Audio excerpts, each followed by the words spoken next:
আসসালামু আলাইকুম প্রিয় দর্শক, অন্য মঞ্চের আলাপচারিতায় আপনাদের সকলকে স্বাগত জানাচ্ছি। প্রিয় বন্ধুরা, প্রীতি সালাম এবং শুভেচ্ছা নেবেন। গাজীপুরে আজকে উত্তরাঞ্চলের মুখ্য সমন্বয়ক সার্জিস আলম তার বিরুদ্ধে মামলা করেছে। এই বিএনপির আইনজীবীরা সার্জিস আলমের বিরুদ্ধে মামলা করেছে। সার্জিস আলম আপনারা জানেন যে প্রায় বক্তৃতায় সে উল্টাপাল্টা কথা বলে, তার উদ্ধত্ত খুব বেড়েছে। বেশ কয়েক মাস ধরেই তার উদ্ধত্ত আমরা দেখছি এবং ফেসবুকে যা তা স্ট্যাটাস দিচ্ছে। এবং এছাড়াও সুযোগ পেলেই সার্জিস আলম কিন্তু মানে আওয়ামী লীগকে তো ফ্যাসিবাদটা দেখলো বলেই বিএনপি সম্পর্কে কিন্তু সে প্রায় স্ট্যাটাস দেয়, বক্তৃতায় বলে। এই সর্বশেষ এই মানে গতকালও সে বিএনপির বিরুদ্ধে স্ট্যাটাস দিয়েছে, বিএনপির ফজলুর রহমানের বিরুদ্ধে স্ট্যাটাস দিয়েছে, বিএনপির হাবিবুর রহমান হাবিবের বিরুদ্ধে স্ট্যাটাস দিয়েছে। ওভারঅল সে বিএনপির বিরুদ্ধে যা তা বলে। তো এই কারণে এই বিএনপির আইনজীবীরা ক্ষেপে গেছে। বাংলাদেশের রাজনীতিতে এনসিপির ভবিষ্যৎ আসলে কি বা কোথায় যাচ্ছে এনসিপি? আপনারা কয়েকদিন ধরে দেখছেন যে এনসিপির মধ্যে তাদের নিজেদের মধ্যে সমস্যা হচ্ছে, এনসিপি কে নিয়ে দেশব্যাপী একটা হাসাহাসি হচ্ছে। এই যে মামলাটা করা হলো, এটা কি স্রেফ একটা মামলা এবং আদালত তো এই মামলাটা গ্রহণ করেছে। আগে তো এনসিপির বিরুদ্ধে অনেকে মামলা করার কথা ভাবতেও পারতো না, আর এখানে আদালত মামলাটা গ্রহণ করেছে। সিআইডি এখন তদন্ত করবে, এখন আইনি প্রক্রিয়া চলে গেছে। যেটা বলছিলাম যে এটা কি স্রেফ একটা মামলা, নাকি এনসিপির কে একটু বুঝিয়ে দেওয়া যে দিন বদলে গেছে বাপ, এখন আর আগের মতো বাড়াবাড়ি করিস না, লাইনে থাক, না হইলে কিন্তু তোদের খবর আছে, সাপের লেজ দিয়ে কান চুলকাইস না, এরকম একটা অবস্থায় পড়ছে এনসিপি সেই পিপিলিকার পাখা হয় মরিবার তরে অনেকদিন ধরে। কিন্তু শুধু বিএনপি না, মনে হয় সারা দেশের মানুষজন এই বেয়াদব গুলোর উপরে ভীষণ বিরক্ত ছিল। এইবার বারে বারে ঘুঘু তুমি ধান খেয়ে যাও, এটা তো একটা মামলা শুরু হয়েছে এবং এর মধ্য দিয়ে যে বার্তাটা দেওয়া হয়েছে, সেই বার্তাটা যদি তারা গ্রহণ না করে, এরপরেও যদি বাড়াবাড়ি করে, তাহলে এই যে গত এক বছর তারা রাজনীতির এক পার্ট দেখেছে, রাজনীতির হানিমুন পিরিয়ড পার করেছে, কিন্তু আমার মনে হয় না যে রাজনীতির এই হানিমুন পিরিয়ড তাদের আর থাকবে। দিন শেষ হয়ে গেছে, এখন তাদের এই বাস্তবতাটা মেনে নিতে হবে। এই বাস্তবতা যদি না মেনে, খুব স্পষ্ট বোঝা যাচ্ছে যে এনসিপিতে ভাঙনের শব্দ কিন্তু আমরা টের পাচ্ছি। এনসিপি যদি যে কোনো দিন ভেঙেও যায়, সেটা নিয়েও কিন্তু আমরা অবাক হব না। এক গ্রুপ ভেঙে দেখবেন যে এই স্রোতের সাথে যাচ্ছে, এই বিএনপি জামাত বা যেদিকে যাচ্ছে এই আমেরিকার দামা ধরে, আর এক গ্রুপ হয়তো ওই বিপ্লবের ওই জায়গাটা ভুলতে না পেরে খাড়ার মধ্যে পড়বে আর কি। পুরো বিষয়টা আমাদের দেখার জন্য একটু অপেক্ষা করতে হবে। তবে খেলা জমে গেছে, এনসিপির দিন শেষ। এই সার্জিস হাসনাতের মতো বেয়াদব, তাদেরও দিন শেষ হয়ে যাবে। কারণ দিনের শেষে রাজনৈতিক দলগুলোই রাজনীতি করবে, এইসব রাজনৈতিক টোকাইদের জন্য রাজনীতির মাঠ নয়। সেফ এক্সিট ডিল, জামাত ক্ষমতার পথে। জি, এটাই আসলে সত্য। যদি আপনি একটু ভালো করে খেয়াল করেন, 2024-এর 5ই আগস্টের পর থেকে আজ পর্যন্ত যা যা ঘটছে, তা যদি একটু খেয়াল করেন, তাহলে আপনারা ঘটনাটা বুঝে যাবেন। যুদ্ধাপরাধী জামাতে ইসলাম তারা নিষিদ্ধ ছিল, তাদের প্রতীকও ছিল না, হাইকোর্টের রায়ে, কোনো অর্ডিন্যান্সে না। এরপরও 5ই আগস্টের পরে আমাদের মহামান্য সেনা প্রধান তাদেরকে সর্বপ্রথম ডেকেছিল, তাদের আমিরের সাথে 3 তারিখ রাতে কথা বলেছিল।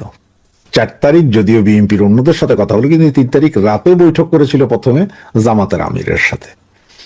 এবং উনি প্রথম বক্তৃতায় উনি 2 বার আমিরে জামাত এর কথা বলেছিল, মনে আছে নিশ্চয় আপনাদের। এখন তাদেরকে এনেছে মূলধারা রাজনীতিতে। এবং একটা জিনিস যদি খেয়াল করেন যে 5ই আগস্টের পরে খালেদা জিয়া কিন্তু জামিন পেয়ে গিয়েছিল। উনি তো হসপিটালে ছিলেন আগে থেকেও, জামিনও ছিলেন, কিন্তু ওনাকে সরাসরি হসপিটাল থেকে বাসায় নিয়ে আসা হয়, বাসায় ছিলেন। এরপরে জানুয়ারি মাসে উনি ওনার বাসা থেকে লন্ডনে এসেছেন, লন্ডনে ট্রিটমেন্ট নিয়েছেন। লন্ডনে ট্রিটমেন্ট নেওয়ার পরে উনি বাংলাদেশে ফেরত গিয়েছেন সুস্থ স্বাভাবিক ভাবে।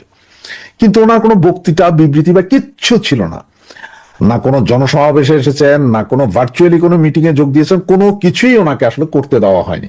ওনাকে ওভাবেই রেখে দেওয়া হয়েছিল, মানে আপনি ম্যাডাম চুপ থাকবেন, কোনো কথা বললেন না, আমরা করতেছি। আর বিএনপির তারেকের সাথে এখানে বাকিরা দেখা করে, ইউনূস সরকার দেখা করে তারা একটা মূলা ঝুলাই দিয়ে গেছেন। এরপরে ওনারা চেষ্টা করেছিলেন যে জামাত, এনসিপি এবং বিএনপি কিন্তু কোনো মতে একটা ইলেকশন করাই ফেলবে। এর মধ্যে আন্তর্জাতিক চাপ টাপ যা ছিল তাতেও ওনাদেরকে কাবু করা যায় না। ওনারা মানে কোনো মতে একটা নির্বাচন করবেন। নির্বাচন করে আসলে ওনাদের ইচ্ছা যেটা ছিল সেটা হচ্ছে জামাতি ইসলামকে ক্ষমতা দিয়ে যাওয়া, এনসিপি জামাতকে। এখন আপনারা বলতে পারেন হঠাৎ করে কেন আমি হঠাৎ বলছি জামাত ইসলামের ক্ষমতা দিয়ে দেওয়া, এটা আবার কি? এটা হচ্ছে দেখেন, ওনাদের এই জিনিসটা, এই থিমটা ওনারা তৈরি করেছে আসলে পাকিস্তান থেকে। পাকিস্তানি সেনাবাহিনী যেমন কোনো কিছুতে নেই, ওরা পেছনে আছে, কিন্তু চাইলেই কালকে সকালে রাষ্ট্রপতি গেছে গা, অন্য দল আসছে, এই দল গেছে গা, তো ওই দল আসছে, কিন্তু মূল ক্ষমতার কেন্দ্রবিন্দু কিন্তু সেনাবাহিনী। কিন্তু সেনাবাহিনী কোথাও নেই, মানে এটা হচ্ছে যে ঘটনা সত্য কিন্তু প্রমাণ করতে পারবেন না আপনি। সেনাবাহিনী সব নাড়াচাড়া করছে, যত পয়সা যত যাই কিছু বাজেটের 70% পাকিস্তান সেনাবাহিনী খায়। তেমনই একটা সিস্টেম ওনারা এখন বাংলাদেশে চালু করার জন্য চেষ্টা চালিয়ে যাচ্ছেন এবং চলছে, সেটা 5ই আগস্টের পর থেকে। তাহলে আপনি একটা জিনিস দেখেন, আমাদের বিমান বাহিনী প্রধান পাকিস্তান গিয়ে যুদ্ধ বিমান কেনার চুক্তি করে, আমাদের সেনা প্রধান, বিমান বাহিনী প্রধান, নৌবাহিনী প্রধান এক হয়ে পাকিস্তানের সাথে নিরাপত্তা চুক্তি করার জন্য উৎসাহিত। পাকিস্তান আসছে যাচ্ছে, ওনারা আসছে যাচ্ছে, সবকিছু ভাবটা এমন যে পুরোপুরি ওনারা যে পাকিস্তান মাইন্ডেড হচ্ছে, সেটা হচ্ছে মূল কথা। এবং এই মুহূর্তে যেটা চলছে আবার সেটা হচ্ছে যে এখন একই কারেন্সি করার চেষ্টা করছে, পাকিস্তান এবং বাংলাদেশের কারেন্সি একটাই হবে, এইটারও নাকি চেষ্টা চলছে। যার কারণে আমাদের অর্থনৈতিক অবস্থাকে এই দৈন্য দশায় নেওয়া হচ্ছে, যাতে পাবলিক না বলে যে এইটা কি হলো। এই যখন সব অবস্থা, এরই মধ্যে বিএনপি কিন্তু এখনো বুঝতে পারতেছে না।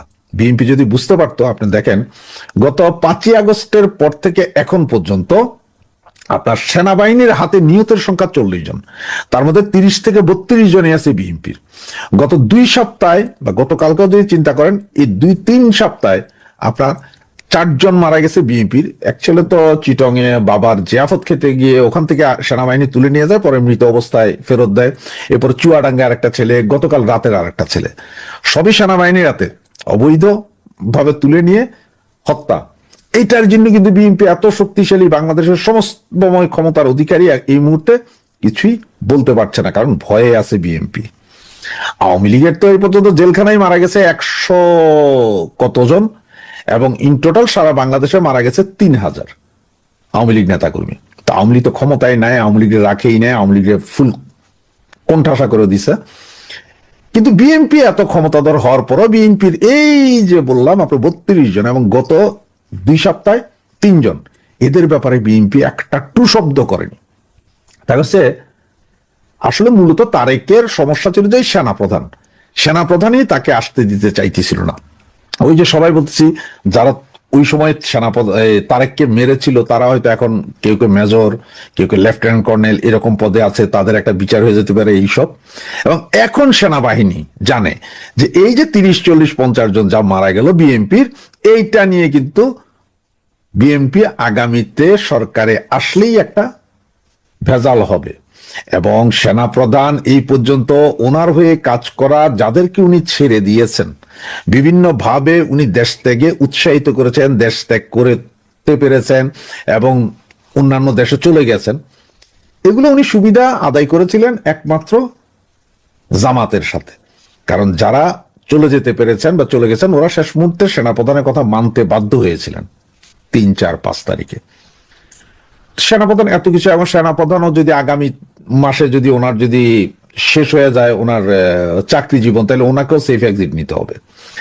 আর জামাত যদি ক্ষমতায় আসে, তাহলে এটা ডিল যেটা হয়েছে সেটা হচ্ছে যে 30 জন ইউনিসের এখন ইন্টারিম গভর্নমেন্টে যারা আছে তারা, এবং কিছু সচিব, কিছু পুলিশের বড় বড় কর্মকর্তা, আইজিপি, ডিআইজি, এগুলো ছাড়াও আরো কিছু লোক সহ, মানে ইউনুসীয় গঙের 30 জন সরাসরি সেফ এক্সিট নিয়ে চলে যাবে। এবং সেনাবাহিনীও যে চাচ্ছে জামাতকে দিতে, তার কিছু নজির আপনারা হয়তো ছোটখাটো করে দেখছেন। এখানে হচ্ছে কি যে জামাত যেই সব ভোট সারা পৃথিবীব্যাপী বাঙালিদেরকে যেই ব্যালট ভোটের কথা বলা হচ্ছে, পোস্টাল ভোটের কথা, ওগুলো কোনোটাই আপনার 100% বিলি হয়নি। ওগুলো ম্যাক্সিমামই জামাত ইসলামের নেতাকর্মীরা বিভিন্ন দেশে ওরাই ক্যাপচার করেছে, ওরাই এখান থেকে সব দিয়ে দিয়ে পাঠিয়ে দিচ্ছে। তার মানে হচ্ছে প্রতি আসনের জন্য যদি 300 করে 3000 করেও ভোট হয়, এটা কিন্তু বিশাল ভোট। আবার জামাত কি করেছে, ঢাকার 20টা আসন, সবাই বলতে 20টা আসন না, সারা বাংলাদেশে 190টা আসনে ওরা যেই ভোটের ব্যবধান, মানে 5 থেকে 7,000 যে ভোটের ব্যবধান আছে, এই ভোটের ব্যবধানটাকে কমিয়ে দেওয়ার জন্য তারা বিভিন্ন জায়গায় যেখানে ওদের ভোটের ব্যবধান বেশি সেখান থেকে লোক এনে তারা এইসব আসনে আপনার ভোটার চেঞ্জ করছে, মানে যাতে একদম কম্পিটিশন থাকে। এরপর আছে এই 3000 করে ভোট, পোস্টাল ভোটগুলো, এগুলো যে জামাতের ফেভারে যাবে, এনসিপির ফেভারে যাবে, এবং তারাই আসলে সরকার গঠন করবে, এবং এই সরকার গঠন করেই তারা সেফ এক্সিটে ওনারা চলে যাবে। আবার এদিকে সেনাবাহিনী কি বলছে, যে তারা বলছে যে তারা যে কোনো সময় যে কোনো মুহূর্তে প্রিসাইডিং অফিসারের নির্দেশ ছাড়াই ভোট কেন্দ্রে ঢুকতে পারবে। তার মানে বুঝেন, ভোট কেন্দ্রে ঢুকে কিন্তু সাইজ করে দিব, সেনাবাহিনী দাঁড়ায় থাকবো, ব্যালট মারবো, 30%, 35%, 40% ভোট কাস্টিং হয়েছে, সব জামাতে পাইছে। এটা হচ্ছে তাদের মূল প্ল্যান। এখন জামাতরা আনার কারণ হচ্ছে যে যাতে বাংলাদেশে জামাত যদি আসে একটা অস্থির পরিস্থিতি থাকবে, বিএনপি আন্দোলনে যাবে, বিএনপি তখন আওয়ামী লীগের সহযোগিতা চাবে, জামাতরে নামাইতে হবে। এই অস্থিতিশীল পরিস্থিতি যত দিন, যত মাস, যত বছর চলবে, সেনাবাহিনীর জন্য ততদিন সুবিধা, কারণ তারা তখন বাজেটের সিংহভাগই তাদের কাছে। আর ভারত যুদ্ধ তো আছেই, এই ভারত আক্রমণ করছে, এই ভারতের ইয়ে লাগাও, এই ভারতকে মারো, যার কারণে সেনাবাহিনী কিন্তু হাতিকে মারাইছে। জামাত তো আছেই, জামাতের শুটার সেনাবাহিনীর প্রোটেকশনে হাতিকে মারানো হয়েছে। আরো 2-4-10টা মরবে, আরো অনেক মরবে, দেখবেন। এবার সবকিছু সেনাবাহিনী জানে। এত কিছু হওয়ার পরেও সারা বাংলাদেশে এত আপনার হত্যা, খুন, গুণ হওয়ার পরে সেনাবাহিনীর আওয়াজ নেই। তার কারণ হচ্ছে সেনাবাহিনী চায় অবস্থা এরকম থাকুক, জামাত সরকার আসুক তখনও অবস্থা এরকম থাকুক, এতেই সেনাবাহিনীর সুবিধা। এবং এটাই হচ্ছে যে মূল প্ল্যান। সেনাবাহিনীর মূল প্ল্যান হচ্ছে দেশ অস্থিতিশীল থাকবে, ওদের লাভ। জামাতের দরকার হচ্ছে ক্ষমতায় আসা, ডাক্তার ইউনূস হচ্ছে কোনো মতে দিয়ে ইলেকশন একটা করে সেফ এক্সিট নিয়ে ওনার 30 জন নিয়ে উনি চলে যাওয়া, যেটা চুক্তি অলরেডি তাদের মধ্যে হয়ে গেছে। যদি দৈবিক কোনো কিছু না হয়ে যায়, যদি আওয়ামী লীগ কোনো আন্দোলন গড়ে তুলতে না পারে, অথবা ইন্টারন্যাশনালি যদি কোনো হার্ড কোর প্রেশার না পড়ে, তাহলে এই নির্বাচন 12 তারিখে হয়ে যাবে। এবং লিখে রাখেন, জামাতি ক্ষমতায় আসছে। বাংলাদেশের অবৈধ, অসভ্য, বর্বর, অশিক্ষিত সরকার সিদ্ধান্ত নিয়েছে ভারতে নিরাপত্তাজনিত কারণে বাংলাদেশের ক্রিকেটাররা খেলতে যাবে না। এখন বাংলাদেশ একটি স্বাধীন দেশ, বাংলাদেশ তার অভ্যন্তরীণভাবে স্বাধীন এবং বিদেশি শক্তির হস্তক্ষেপ থেকেও স্বাধীন। সেই ক্ষেত্রে যেই কোনো সিদ্ধান্ত তারা নিতে চায় সেটা তারা নিতেই পারে। কিন্তু আপনি যখন একটা বিশ্ব সোসাইটির অংশ হবেন, বিশ্ব সভ্যতার অংশ হবেন, আপনি যখন আইসিসির মেম্বার হবেন, আপনি যখন পিপার মেম্বার হবেন, তখন আপনাকে শুধু আপনার আইন দেখলেই, আপনার কনসার্ন দেখলেই হবে না। পৃথিবীতে আপনার সাথে যারা কন্ট্রিবিউটর আছে তাদের চিন্তা চেতনা, তাদের সিউরিটি, তাদের নিশ্চয়তা এবং তাদের পরিকল্পনার প্রতিও আপনাকে শ্রদ্ধা দেখাতে হবে। তা এখন বাংলাদেশ যেই সিদ্ধান্তটি ঠুনকো কারণ দেখিয়ে নিয়েছে, এটি পৃথিবীতে বিরল। এই বিরল প্রজাতির বন্য প্রাণীরা বাংলাদেশ শাসন করছে বলেই পৃথিবী এই বিরল ডিসিশনটি দেখল। ভারত পাকিস্তান জন্মশত্রু, তাদের সাথে 3 বার যুদ্ধ হয়েছে, 4 বার যুদ্ধ হয়েছে, একাধিকবার মরণঘাতী যুদ্ধ হয়েছে, কিন্তু বাংলাদেশের সাথে ভারতের কোনোদিন যুদ্ধ হয়নি। বরং বাংলাদেশকে যখন পাকিস্তান বাহিনী শুয়োরের মতো, বিড়ালের মতো মারছিল, তখন ভারত এসে আমাদের পাশে দাঁড়িয়েছিল। আমাদের নারীদেরকে যখন গনিমতের মাল বলে পাকিস্তানি বাহিনীর হাতে আজকের দিনে যে সরকার আছে, এই সরকার যেই মৌলবাদীদের প্রতিনিধিত্ব করে, এই মৌলবাদী চিন্তা চেতনার প্রতিভূরা পাকিস্তানের হাতে যখন তুলে দিচ্ছিল, 1 কোটি মানুষ যখন আশ্রয় পাচ্ছিল না, ভারতে গিয়ে আশ্রয় নিয়েছে। এখনো দেখেন, সেদিনও দেখলাম তেলের দরকার, 1,500 কোটি টাকার তেল ভারত থেকে আনবে। চালের দরকার, 10 টাকা কম দেখে ভারত থেকে আনতে হবে। তাহলে আপনি বোঝেন, প্রয়োজনে সবসময় ভারত। কিন্তু আর ইগো দেখানোর বেলায় বাবা পাকিস্তানকে অনুসরণ। খেয়াল করে দেখেন, পাকিস্তানও কিন্তু ভারতে খেলতে যাচ্ছে। ভারতের টি-20 বিশ্বকাপ খেলতে পাকিস্তানও যাচ্ছে, যারা 4 বার যুদ্ধ করেছে। অথচ বাংলাদেশের সাথে যুদ্ধ নয়, শত্রুতা নয়, মিত্রতাই ছিল বাংলাদেশের। মহানে মুক্তিযুদ্ধে এই বাংলাদেশের পাশে ভারতে দাঁড়িয়েছিল।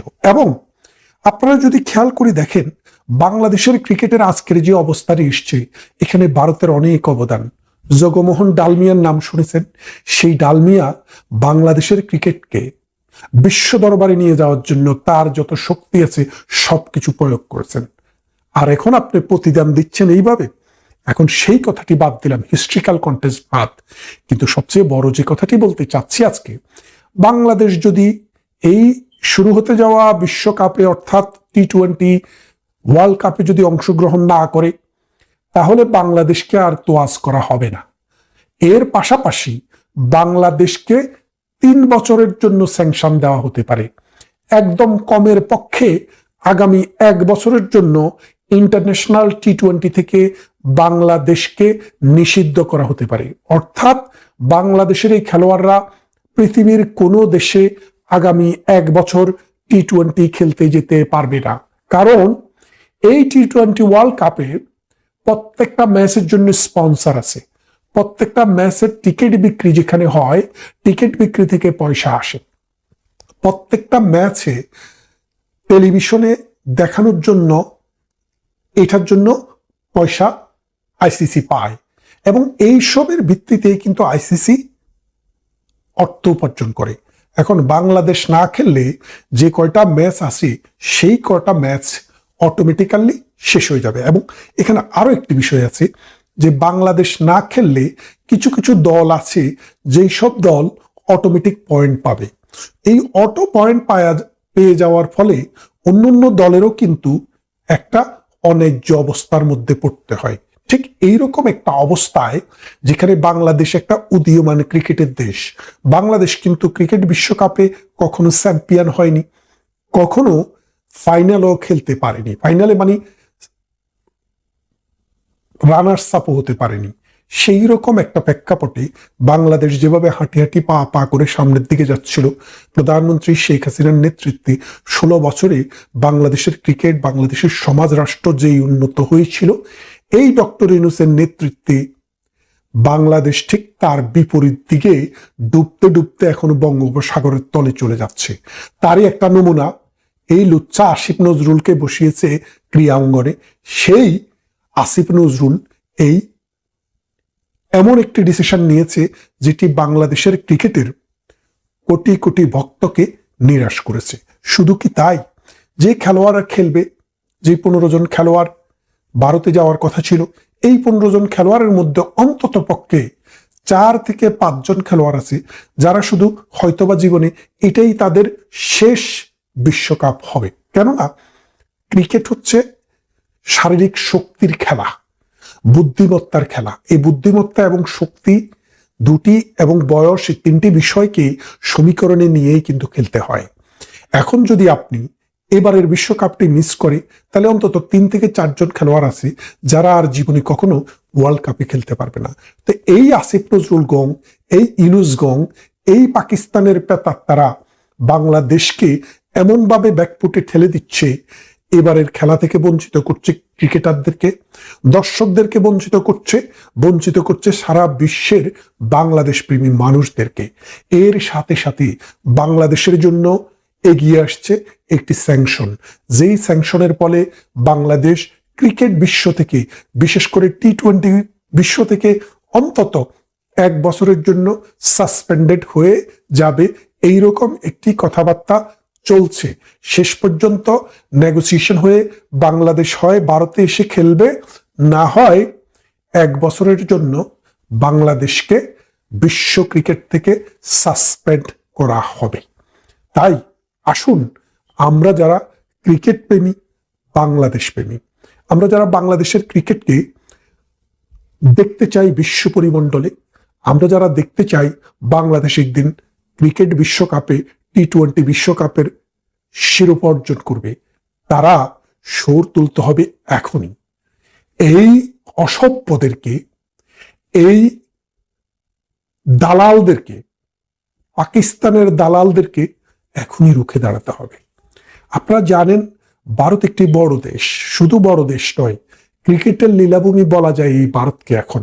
কারণ আইপিএল নামে যে খেলাটি হয়, এর সাথে বড় কোনো গেম বিশেষ করে ক্রিকেট বিশ্বে পৃথিবীর আর কোথাও নেই, এবং সেটিও বাংলাদেশে প্রচার করা হবে না।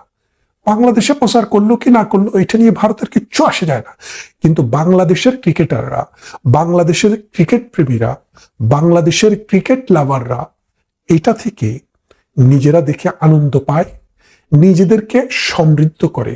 ক্রিকেটাররা সেখান থেকে শিখে।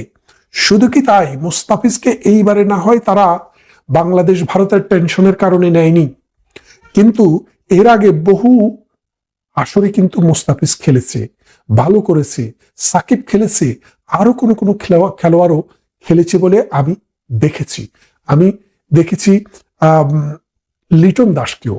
আর কেউ আছে কিনা আমি সঠিক বলতে পারছি না এই মুহূর্তে। তবে বাংলাদেশের ক্রিকেটাররা এই ক্রিকেটকে মুখরিত ছিল। আজকে এই রাজনীতিকে সম্বল করে ডক্টর ইউনূসের এই বাহিনী এই ক্রিকেটকে, এই উপমহাদেশকে কালিমা লেপন করছে।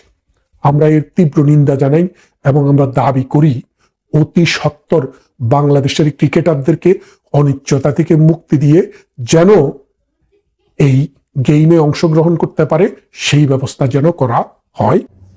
গতকালকার একটা জরিপ নিয়ে কথাবার্তা চলছে।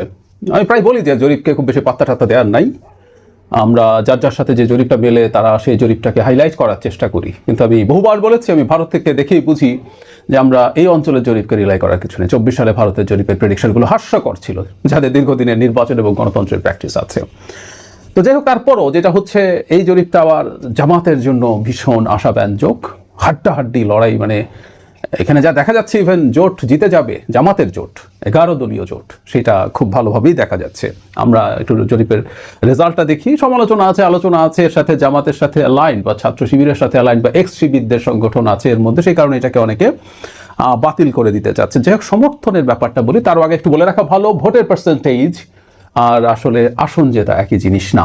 আমরা যেহেতু ফার্স্ট পাস দ্য পোস্টে আছি, এটা আমরা মানতে প্রস্তুত। আমি অনেক সময় বলেছি জামাতের পপুলার ভোট, মানে ভোটের পার্সেন্টেজ এবার বেশ বাড়বে, কিন্তু জামাতের সিট জেতার সম্ভাবনা আসলে খুব বেশি বাড়বে না। সিট অবশ্যই বাড়বে, তাদের সর্বশেষ এককভাবে নির্বাচনের ফলাফল 96 সালে ছিল 3টি সিট, তার চেয়ে নিশ্চয়ই অনেক বাড়বে, কিন্তু ভোটের পার্সেন্টেজ যা হবে সেটাতে প্রপোর্শনালিও যা পাওয়ার কথা সেটা তারা পাচ্ছে বলে আমি মনে করি না। যাই হোক, জরিপে দেখা যাচ্ছে বিএনপির সমর্থন, মানে বিএনপিকে ভোট দিতে ইচ্ছুক 34.7%, 33.6% ভোট দিতে চায় জামায়াতকে, মানে 1.1% মাত্র মার্জিন।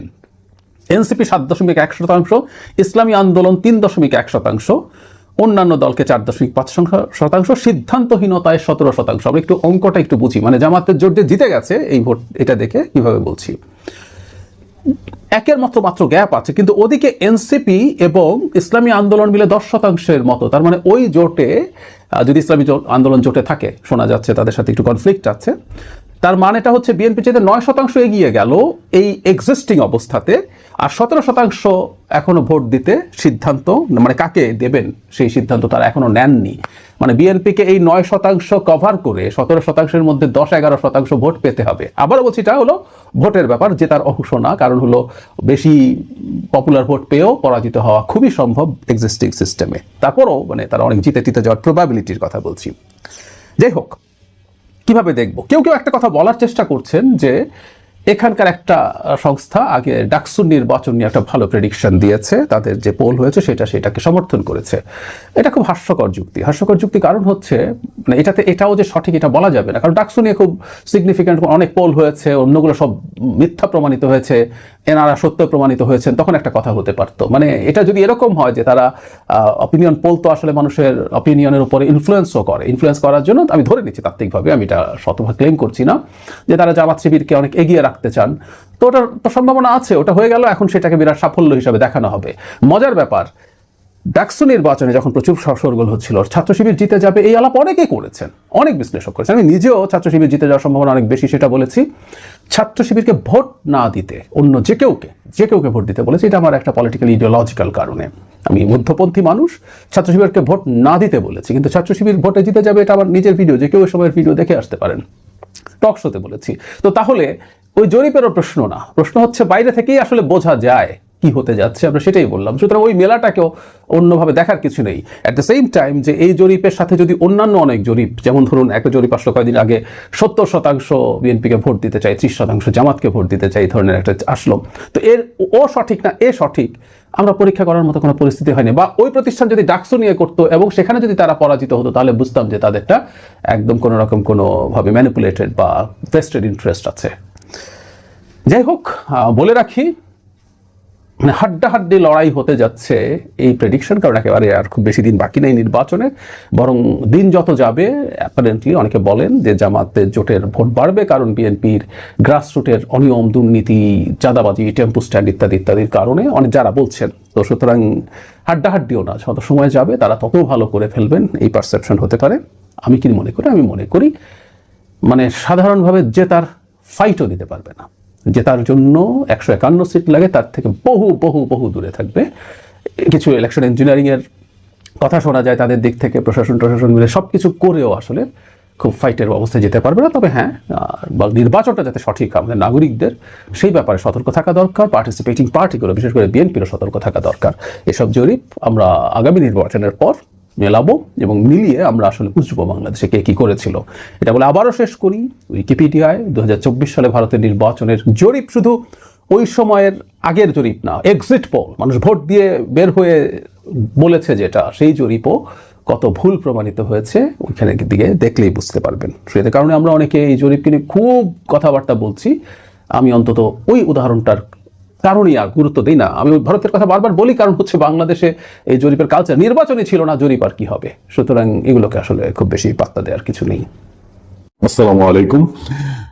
চুয়াডাঙ্গায় একটা অনাকাঙ্ক্ষিত ঘটনা ঘটেছে, যৌথ বাহিনীর অভিযান, সোজা বাংলাদেশ সেনাবাহিনীর অভিযান। সেনাবাহিনী মাঠে আছে, সেনাবাহিনী অস্ত্র উদ্ধার করবে, অপরাধীদের ধরবে, এটাই স্বাভাবিক।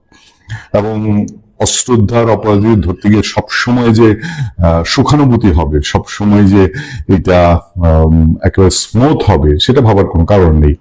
কারণ সত্যিকার অর্থে অপরাধী যারা, তাদের আর বাংলাদেশের পলিটিক্যাল লোকজন তো আপনারা জানেন, পলিটিক্যাল লোকজনের সবসময় একটা দুর্গন্ধ গায়ে লেগে থাকে। বাংলাদেশে মাসল পাওয়ার, অস্ত্র, কালো টাকা ছাড়া পলিটিক্যাল লোকজন এস্টাবলিশ হতে পারে না। আমি বলছি না যে চুয়াডাঙ্গার যে বিএনপির নেতা মারা গেছেন তিনি এসবের সঙ্গে জড়িত, কিন্তু কোথায় যেন এইসব অস্ত্র উদ্ধার টুদ্ধার, কারণ দেশে এখন এত বেশি অবৈধ অস্ত্র রয়ে গেছে। ধরেন 5 আগস্টের আগে পরে লুট যেগুলো হয়েছে তো হয়েছে, তারপর ঢুকেছে কত। আমরা তো দেখেছি যে টেকনাফ দিয়ে প্রকাশ্যে অস্ত্র ঢুকছে, বিভিন্ন জায়গা থেকে ঢুকছে, সেগুলো ঢুকে কোথায় চলে যাচ্ছে। এখন এইসব অস্ত্র তো উদ্ধার করতে হবে, এবং অস্ত্র উদ্ধারে গেলে সবসময় যে সঠিকভাবে উদ্ধার হবে তার কোনো গ্যারান্টি নাই।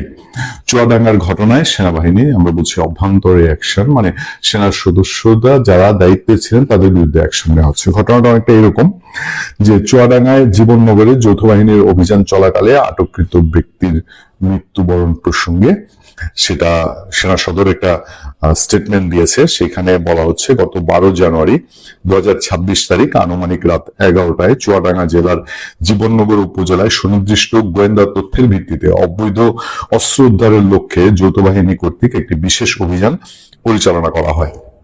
অভিযানকালে জীবননগর উপজেলা স্বাস্থ্য কমপ্লেক্স সংলগ্ন একটি ফার্মেসি দোকান থেকে অবৈধ অস্ত্র রাখার অভিযোগে মোহাম্মদ শামসুজ্জামান ওরফে ডাবলু, তার বয়স হচ্ছে 50 বছর, আটক করা হয়।